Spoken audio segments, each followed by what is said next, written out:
Olá, amigos e amigas, Diácono Beto, Paróquia São Miguel Arcanjo, Arquidiocese de Maringá. Iniciemos a nossa reflexão de hoje invocando a Trindade Santa, Pai, Filho e Espírito Santo. Amém. Hoje nós vamos falar de um assunto muito interessante e que afeta muitas pessoas. Você já ouviu falar de pessoas parasitas? Aquelas que vivem para sugar dos outros. Existem dois lados nesta questão. Primeiro, quem suga, que nós vamos chamar de parasita, sanguessuga, e quem é sugado, que nós vamos chamar de hospedeiro. Mas, diácono, por que alguém se deixa sugar? Os hospedeiros, essas pessoas que se deixam sugar, normalmente apresentam carências. E para suprir essas carências, acaba permitindo que outra a sugue. Seja para não perder um laço familiar, por achar que deve suprir a outra pessoa por um tempo indeterminado, tipo aqueles pais que já têm filhos adultos e ainda continuam sustentando esses filhos numa relação de parasitismo. Os filhos sugam os pais e os pais se deixam sugar porque acham que ainda tem que cuidar do seu nenezão. Esse parasitismo, ele acontece com muito mais frequência dentro dos laços familiares. Por exemplo, filhos e filhas que sugam os pais, netos que sugam os avós, irmãos que sugam outros irmãos que às vezes estão melhor na vida. E o hospedeiro, ele se permite isso porque ele tem medo e carências de que se ele romper esse laço, aquilo vai acabar e ele precisa da outra pessoa, mesmo ele sendo sugado. Então ele acha que ele tem uma carência suprida. Mas, diácono, por que alguém suga outra pessoa? O sanguessuga ou parasita é aquela pessoa que suga energia, dinheiro, afetividade, fama de outra pessoa. É uma característica interessante que os parasitas, eles sugam, mas não matam. Porque se matar, acaba a fonte. Quando eles percebem que o hospedeiro está fraco, eles dão uma diminuída no ritmo. Por exemplo, vou citar um caso de um neto que foi lá e convenceu a avó a fazer um empréstimo lá na conta de aposentadoria da avó. Então calma lá, tem 24 meses de parcela, eu não posso durante 24 meses, se afasta, quando deu 20 meses começa, oi vozinha, como a senhora tá, aquele negócio todo. Não que tratar por vozinha seja ruim, eu trato minha mãe por mãezinha, a avó por vozinha e assim por diante, mas não uma relação de sanguessuga, mas uma relação de afetividade. Nesse sentido, o parasita nunca quer satisfazer o outro, ele quer sugar do outro. E ele se afasta quando alguém começa a falar mal, ele se afasta e vai falar assim, não, essa pessoa é ingrata, eu a ajudei, eu estou sempre cuidando dela. O parasita, ele tem uma característica de narcisismo. Narcisismo é essa tendência que a pessoa tem de superestimar-se, as suas habilidades, as suas forças, elas se exageram, elas se acham grandiosas.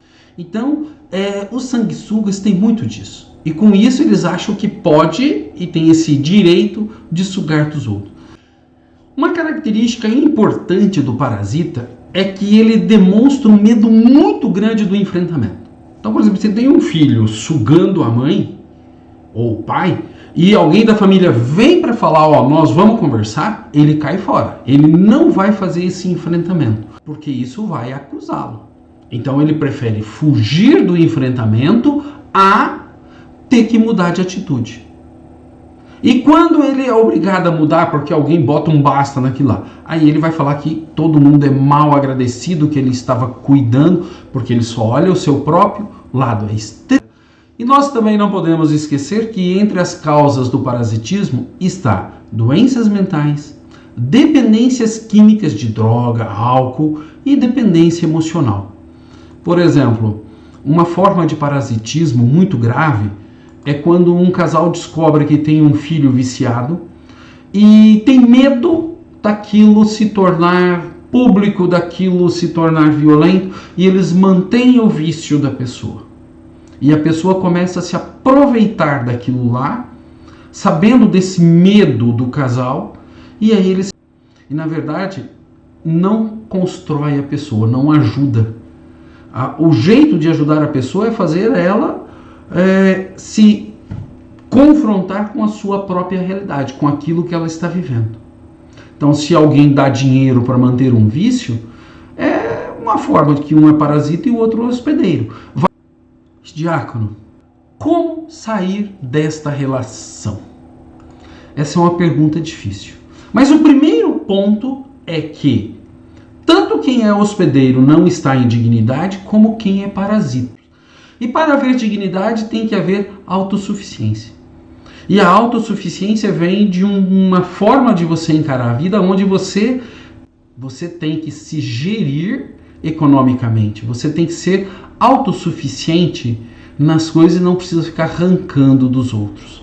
Então, o primeiro ponto para isso é entendermos que nós precisamos tomar uma atitude muito grave. Em relação às pessoas da família, é importante percebermos que nós não podemos criar dependência para os outros. A gente tem que educar os filhos e as pessoas de modo que elas sejam independentes e autossuficientes. Tem pais que adoram ver os filhos pedindo para eles, supre tudo aquilo lá. Quantos filhos, já na maturidade, ainda sugando os pais? Um caso real de uma família que o pai e a mãe estavam muito bem financeiramente, foram ficando velhos, e os filhos todos em volta dos pais. Aconteceu que num determinado momento um dos pais chegou a faltar. E aí diminuiu a renda da família e começou a ter problemas entre os próprios irmãos, porque todo mundo queria a sua fatia igual antes. E depois veio a faltar o outro. Todo mundo entrou em crise e teve que ir trabalhar. Então, um dos pontos importantes é a gente não criar parasitas na nossa família. Mas os parasitas existem apenas na família? Não. Eles existem também na igreja, nos lugares de trabalho e assim por diante. Então, por exemplo, um parasita no lugar de trabalho é alguém que chega, que vai se aproximando devagarzinho e ali ele vai começando a pedir um favorzinho, outro, até que num determinado momento ele está te pedindo um monte de coisa, você está fazendo um monte de serviço dele. Na igreja também, pessoas que emocionalmente querem, dividir todos os problemas, mas só quer jogar o problema, nunca quer. Na universidade, eu tinha um amigo que ele nunca fazia trabalho. E ele sempre pedia para colocar o nome dele no trabalho porque ele estava com 1000 problemas. Adivinha o que aconteceu? Depois de formado, um profissional medíocre. Porque ele não fez, ele não tinha conhecimento, ele apenas foi sugando. Então, nós temos que tomar muito cuidado. Como fazer então para tirar essa pessoa? Bom, gente, quando é um caso fora da família, a gente tem que se afastar dessa pessoa e dizer não. Faz você, estou cheio de compromisso, não posso te atender. A pessoa tem que aprender, olha, eu já fiz 2 vezes para você, você vai fazer uma vez para mim agora? O parasita nunca quer fazer para os outros, ele só quer sugar. Você vai perceber que racha a relação. Ai, você é mal agradecido, né? Se essa pessoa estivesse te ajudando, pedindo para você fazer algo para ela. Quando é dentro da família, bom, gente, é a mesma coisa. Um pai que empresta cheque para os filhos fazerem suas contas, mas os filhos nunca depositam na conta quando o cheque vai cair. O que ele tem que fazer? Ah, eu não fui no banco pegar cheque. Não peguei. Pai, empresta seu cartão. Não, eu vou usar. Ah, mas e o da mãe? Ah, eu e a mãe agora só temos um cartão. Você tem que achar meios para dizer não. Certa vez, um amigo meu tinha um parente que sempre vinha pedir cheque emprestado para ele. Ele emprestou os cheques. Aí a pessoa não pagou.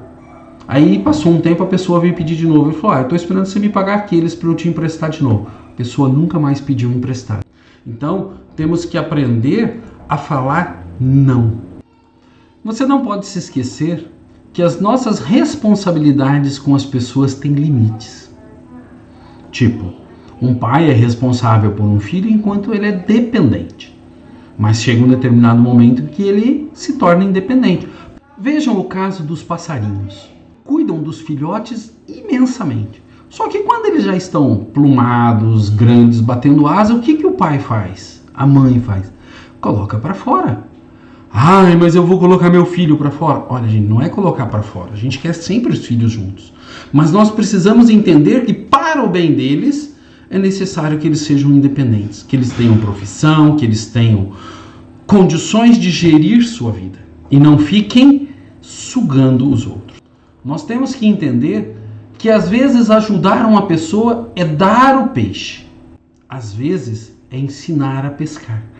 Quando que nós damos o peixe? Enquanto ela não tem capacidade. Então, uma pessoa que tem algum tipo de deficiência, de problema, vai precisar disso a vida inteira. Mas alguém que é muito esperto, que é inteligente, mas que tem uma mania de sanguessuga, esse precisa aprender a pescar. Mesma coisa a questão do dinheiro. Se você é pai e se tem alguém que te suga, um filho, por exemplo, corte. E às vezes você precisa tomar atitudes duras. E é assim que se educa as pessoas para a vida.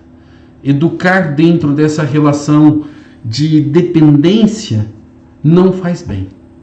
Nem para um lado e nem para o outro.